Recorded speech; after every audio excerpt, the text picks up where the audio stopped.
Thank you, MJ, and good morning, everybody. So we roll on now on to the next exciting panel, moving forward with AI, rethinking the process. Yeah. My name is Sudhir Pai, and I'll be moderating this panel. I have background in oil and gas with Schlumberger, and then renewables with Actium. I then transitioned to commercial aerospace with Axiom, and now adding motorsport to my wonderful profile. So in this panel, we have three wonderful speakers. The format we will follow, each of the speakers will come on and will give their opening remarks. And then we do want to give time for Q&A. So if you have a question, we have two mics in the audience. There is Sandra and Farah. As you remember, just put your hand up so that each one of these can come and stand next to you. We have limited time, so please keep your question brief so that the answer can also be brief to allow more of your points to be covered during our session. With that, I would like to invite our first speaker, Dr. Elena DiMartino, who is the professor of biomedical engineering at University of Calgary. Her areas of research is cardiovascular mechanics. Many vascular diseases, including aortic, exhibit some of the same hallmarks of tissue remodeling seen in aging, except in an accelerated and localized fashion. Her research aims to advance fundamental knowledge on functional tissue remodeling for healthy and diseased tissues. This is some of the stuff which Dr. Elena works on. Elena, over to you. All right. Thank you very much. I will probably skip a couple of slides because they don't have the correct ones, but it doesn't matter. So, medicine, energy engineering, and aerospace, what do they have in common? And when I say medicine, I say vascular surgery because that's my field where I work. So we need to understand complex systems under stress. We need to predict rare failures, and I want you to remind rare, and it's very important, and it combines our industries as well as we need to do that before they fail. Okay? So here I can show a pipe inside the human body, and I can show a normal one and then one when you have an aneurysm. And an aneurysm is a very complex pathology, as some of you in the audience know, and yet when I go to the doctor and I have an aneurysm, they're going to take one measure of the size. Does it work? Not always. And in fact, here you can see on your right a patient who actually experienced a rupture, which is most often fatal, at a size that's below the size that where normally surgeons would operate on, okay? And then on the other side, you have aneurysms that can reach, here in the image, you have 9 centimeter. I've seen as big as 16, and normally aorta is 2 centimeter in diameters. So why diameter fail? And really what I can tell is that, sorry about that, they fail because we are using because basically we're using legacy measures that are less complex than the problem. So if you look at these two aneurysms look identical according to the current guidelines from the Society of Vascular Surgery. But in fact, they are not the same. And if I pointed to you that the aneurysm on your right had some areas that you can see here in red that are weak, you would believe that, in fact, they're not the same. How do I know that those areas are weak? And that's what we do in our company, Vita, that I helped co-found. We take geometric information, we do a flow dynamic analysis, we pair it up with how it moves, and we know that abnormal movement actually correlates with weaker and tissue that's more prone to growth and rupture. So if we take it all together, we can then provide these maps that show how the aorta is at that specific time. So these maps, if you have to look at them as altitude maps, right? So when you reach a certain amount of bad tissue, they start to grow fast and then eventually they might rupture. In fact, this patient here that I have has a lot of area covered with bad tissue and it was growing fast, whereas this other patient here in the next slide had very little bad tissue and in fact it was growing less rapidly. Okay, so how do we use this? And I would position to you that AAA is a case study in high-stake precision. So I showed you that with physics-based modeling, I can tell you which aneurysms are going to grow faster, which is very important for a vascular surgery. But can I tell you which ones are going to rupture? So what we did is we took a deep dive and we had to do it with retrospective data, right? And again, here comes the rare event. So rupture is a rare event, but it's a fatal event. So we need to intervene and we need to know when it's about to happen. So what do we do? So the most important word in this slide, I believe, is glass box, right? So we've created machine learning models that tell you and the surgeons, of course, exactly how the model reached the conclusion. So in this busy slide, what you see in the middle are all of the parameters that the AI used as a way to reach the conclusion. So it looked at tissue, and like I was saying, we are physics-based first, and then we apply our AI. So it looked at tissue, it looked at texture, at the hemodynamics, like I was saying, and did not use the diameter, which is one of those legacy measure, right?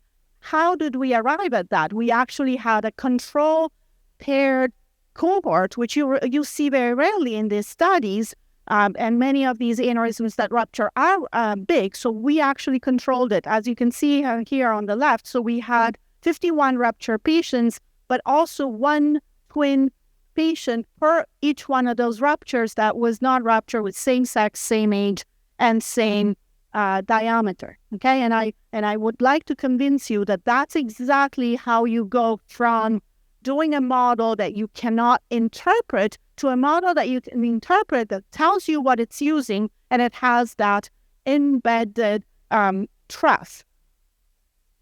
Because in fact, what stalls AI in medicine, and I would posit in all of these high-stakes industry, is resistance to change, of course, but what's behind it is that ability to provide transparency, compelling evidence, and trust. And so that's what we are trying to do, and I think that's what's needed for the next phase. So a physics-informed AI, so not just a black box, transparent. We need to work on synthetic data ecosystems, especially for this rare, to be able to predict rare occurrences, so that will allow us to build transparent metrics that slowly but surely build trust, and which will also help have an easier regulatory path forward. And so I really like this quote about AI being an overnight revolution that's 50 years in the making, and I'm ready to answer any questions. Thank you. Yeah, I think just that. Thank you, Elena. I really love that quote. Again, hold those thoughts. Sandra and Farah are in the audience, and we will have the Q&A session after we finish all of the three speakers. Yeah. With that, I'd like to invite Dr. Larry Bowden. He is from an organization which is very close to my heart, Woodside, which has been my client a long time ago. Data and AI are at the heart of our digital transformation. They empower us to optimize operations, enhance safety, and improve environmental performance through advanced analytics, predictive maintenance, and digital twin technologies. These are some of the things that Larry has been working on. Larry, over to you. Thank you. I'm going to start with 2 breaths and a glass of water and invite everyone to visualize this with me. We're hiking in Perth, Australia, in Kings Park. It's a beautiful day, the grass is green, and you take a deep breath and feel alive.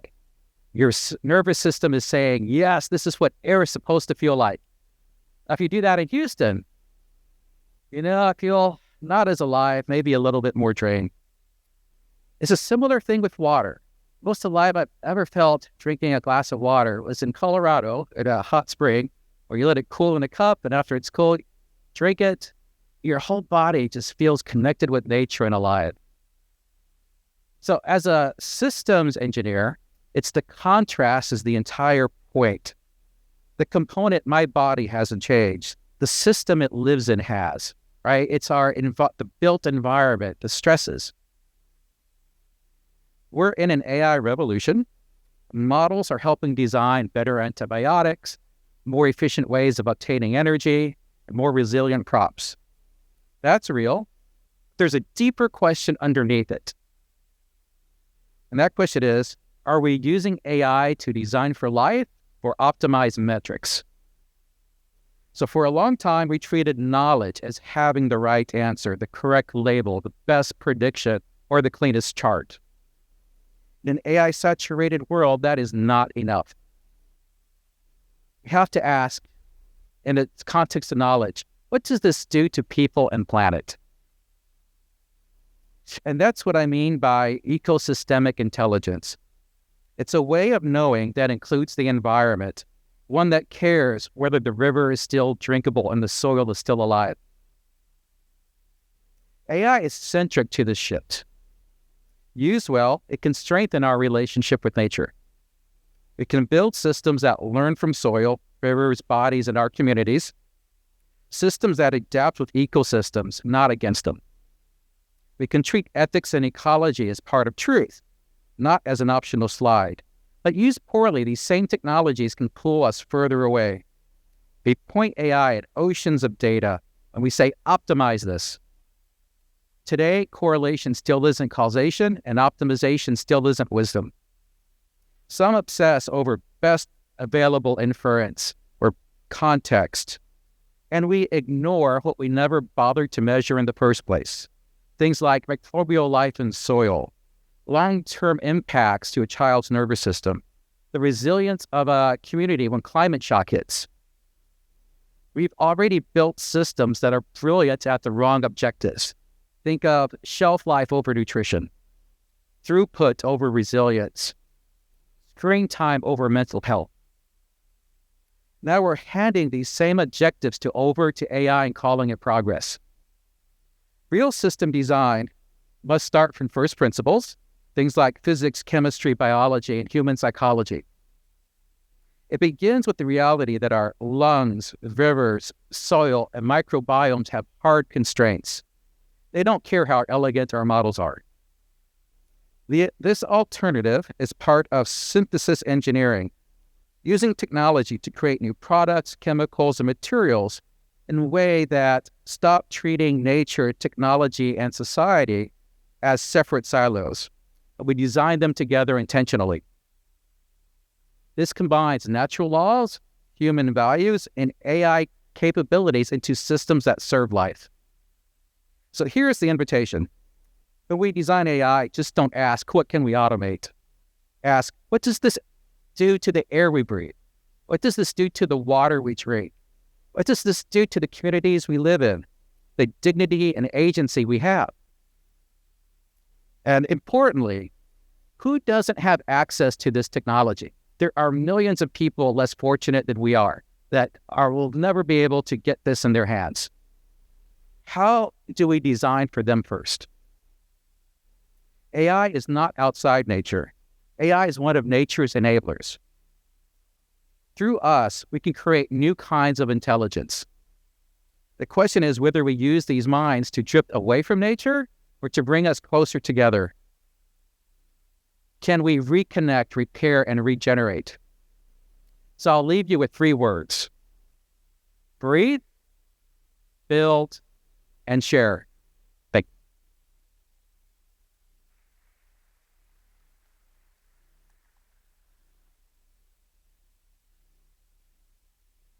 Thank you, Larry. This is a great segue into our third speaker, Frank Perez, who is Managing Director and CEO of Sfile and Miletus Ventures. And he'll be talking about how to survive the next AI winter. Frank has been instrumental in pioneering big data solutions for oil and gas exploration. Additionally, as managing director, since 2006, Frank focuses on turning innovative ideas into successful businesses. Frank, over to you.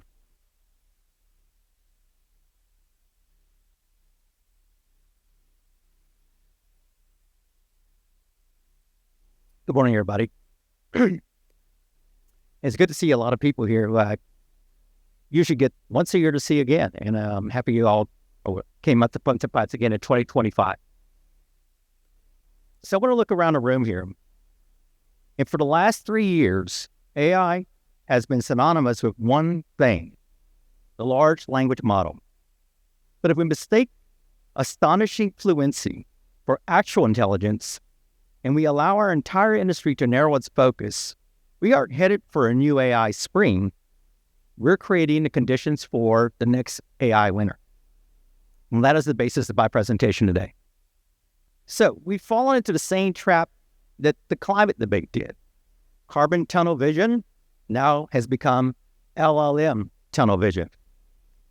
AI today has been collapsed into one narrow branch, large language models, and as if intelligence begins and ends with predicting the next token. Surprise, guys, AI does not equal to LLMs. We're mistaking fluency for understanding and scaling for progress. Let's be honest, LLMs are extraordinary engineering achievements, but they also are statistical mirrors, reflecting only the patterns of human text, not the structures of human thought. And yet, the entire ecosystem is spinning around them. Funding, research, policy all gravitates towards large language models. AI strategy, quote unquote, now means GPU counts and, fancy prompts. Every startup pitch deck that I see lately is, we fine-tuned an LLM.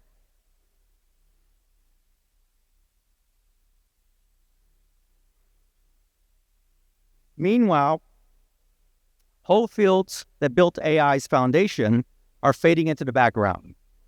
Symbolic AI for reasoning, for logic, knowledge representations, causality, so we know why, not just what follows. Reinforcement learning and controls how agents basically act, how they learn in their environments, and how they adopt. Robotics and embodied cognition with good intelligence in the real world grounded there. And cognitive architectures for memory, for planning, for attention, for self-learning, and continuously doing that. AI, let's not forget as well too about the ethics and interpretability we need. It has to be better at understanding what we are actually creating among us. So here's the irony. The AI community spent decades, as we said before, wrestling with these challenges, and the very ones LLMs cannot solve alone. And now we act like AI was born in 2022. This tunnel vision has consequences, everybody, and it's a warning that I'm trying to make here. It basically has the consequences of limiting our diversity of research, and it's collapsing among us. The public's understanding of AI, well, it gets distorted. Policy is written for one architecture and not the entire ecosystem. And then the myth grows that scaling text predictions equals intelligence? Really? So we're not witnessing, in my opinion, the dawn of AI. We're witnessing what I call a narrowing of it, a regression into linguistic myopia dressed as progress. But really, is it really progress? So stop talking about AI as if it's one thing. Is it ChatGPT, Claude, or DALL-E? Oh, come on. That's just one slice of it all. Yeah, LLMs are very impressive, and I have to say, but they are not AI. They're one branch of a massive, decades-old tree. Right now, the world is stuck in LLM tunnel. Vision acting like as if it was text generation and all that was just really the intelligent things that we've actually created. Scaling GPUs, that's not going to really solve our problems. Meanwhile, the rest of AI, robotics, reasoning, causality, cognitive architecture, so planning, they're starving for attention and funding. So if we keep calling LLMs AI, we may wind up building systems that can talk about intelligence, but really they never will ever have it. So the next wave breakthroughs won't come from scaling models. It'll come from reconnecting to the rest of AI. The forgotten disciplines that make intelligence actually more than just a simple autocomplete.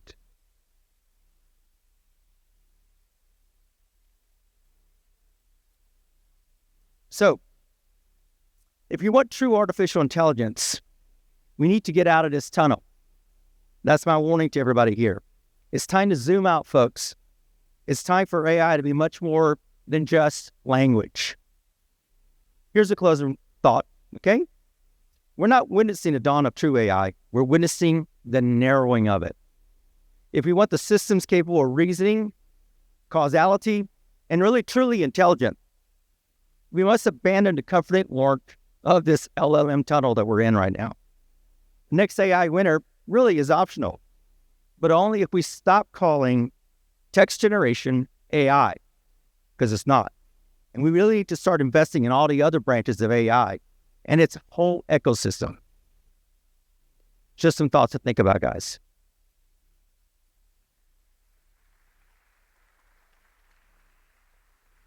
Thank you, Frank. With that, it's time to come to some Q&As. Again, as I said, there is Sandra out there and Farah up here. Any questions from the audience?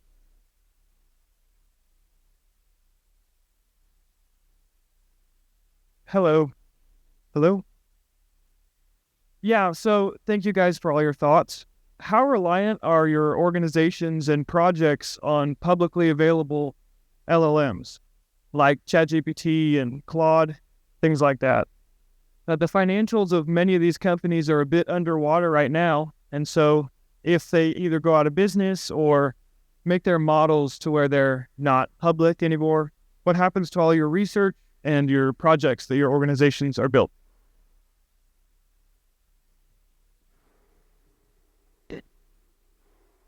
Testing? Thank you. I'll start.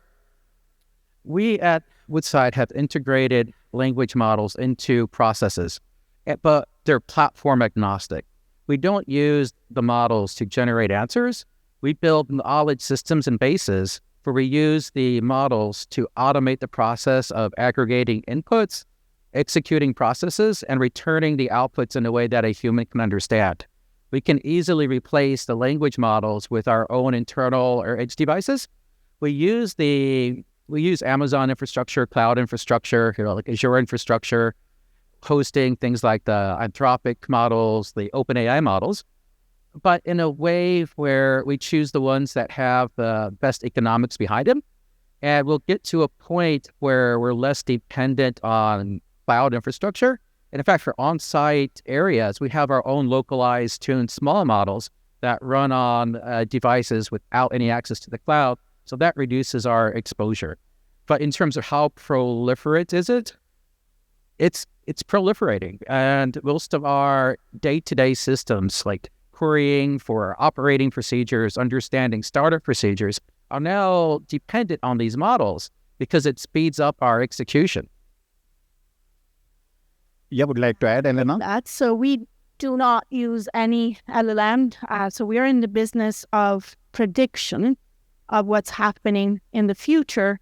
And so LLM, they can predict what collectively we have said based on certain questions. Right? That's what LLM models do, but they do not predict. So that's why I really appreciated your talk and the idea that we really need to rethink the thinking in AI and not just being able to predict how we have responded collectively throughout the year. So we don't use any LLM. We build all of the models in-house, but not because LLM are bad, just because they do a different thing. They don't predict what's going to happen. They predict what we collectively have said faced with the same question. I think we have. And so I'd like to give my response on that as well too. And the perception of what an LLM is, and as I mentor a lot of startups and founders in this space, I put the concept of what an LLM really is, because I've been working with these things for decades, and an LLM is an incredible, product in the end. But what it really is a massive database of patterns, of knowledge that's basically constrained into a very highly compressed storage, which is an incredible thing. But that storage contains everything true, false, factual, non-factual. You have to be very careful about how you do it. And how I perceive this LLM, it's like a clay that you use to mold. You pick things out of it, you prune it, you tune it, you use supervised fine-tune it, and you build basically reasoning on how to basically traverse it and get what you want. That's true machine learning and the application of what an LLM could give you. Beyond that, if you trust it for what it is, it's just a black box, and be careful. It could come back to bite you and harm you. Thank you. We'll take one final question before we wrap up. From the standpoint of medicine, I'm a cardiac surgeon. I do a lot of valve work. And, I spent 2 hours on a phone call with the FDA about how do we take expert core labs and harmonize their data. 2 core labs of experts give me totally different readings on the same set of data. I can usually look in Echo and tell the data's not right. The AI can only take the data you give it and give you an answer based on that. How do you teach AI to look at data and say, this data is not particularly right? Check this. So if you look at, for example, a very, very simple task, so you're measuring something, right? And then you give this task to many very expert cardiac surgeons or vascular surgeons, and you ask them to do it manually, there's going to be a lot of differences, right? And those differences may reflect how you think about a problem, but they're still very different. So with AI, you want to create that trust and that transparency where you're going to get the same result. And then it's your job as a surgeon to interpret it. So what I want is I want to have a tool that is going to give me a reliable, repeatable answer that then can be used for higher level reasoning on it. The other methodology is, this is where supervised fine-tuning of a large language model is important. Prune it. To take what I was talking about as a large mold and start removing all the unnecessary knowledge and context spaces that are not applicable to your application.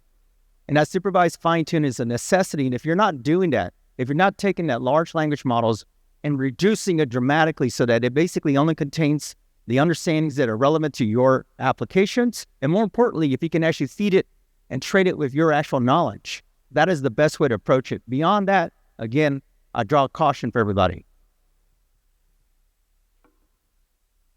That's a great way to, I think, end this conference, this session. I do want to recognize the excellent work Medley Conway has done, putting the conference together. Let's give her a big hand.